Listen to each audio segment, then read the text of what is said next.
Sponsors are vital to the Catholic Health Ministry, yet the words sponsor and sponsorship can be confusing and difficult to understand.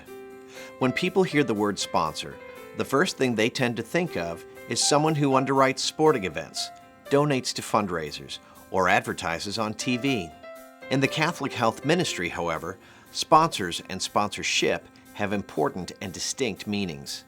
This is also true for the term ministry. The starting point for any conversation on sponsorship has to be our understanding of the centerpiece of why we do what we do and who we are.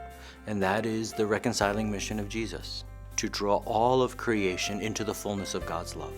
The Church continues this healing and reconciling mission of Jesus in the world today. And the word we use to describe that good work is ministry. Sponsorship is really a sacred trust. It is holding a ministry of the Church in trust for the future. Now, if you look at healthcare, obviously it is rooted in a fundamental biblical insight that care of the sick is a corporal work of mercy. It is the kind of thing that Jesus did as part of his ministry when people came to him not only to be forgiven, not only to be consoled, but also to be healed. A sponsored ministry has to do with the relationship between a ministry, the church, and a congregation. So it's about a relationship. And it's also about leadership and commitment. When we talk about sponsorship, basically we're talking about a structured relationship between an entity that has been recognized by the institutional church and specific works that are done in the name of the church, those things we call ministries. The sponsor body is the connector between those works and the larger community of the faithful. So you have to have the right kind of technology. You need to have the right kind of fiscal responsibility.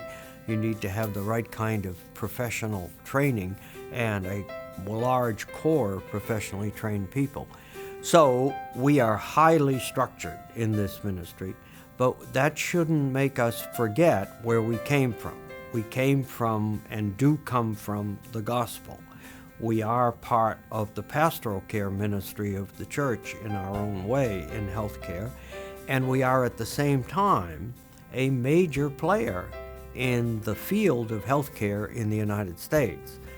The numbers, like 15% of admissions to acute care hospitals being Catholic, that is a very substantial reality that has emerged from a single religious community. That which is different about the foundation for Catholic health care is the proactive nature of it, the expectation of a proactive nature. Take these ministries, as Jesus did, to the streets, right? And if you're doing something less than that, then you're not living true to the foundation upon which you say you stand. And so it's assuring that who we are and what we are and what about is held appropriately and accurately and with great integrity. Pope Francis said something very interesting. He says it's not good enough to look at other people around us as our neighbors. We have to look at them as our brothers and sisters.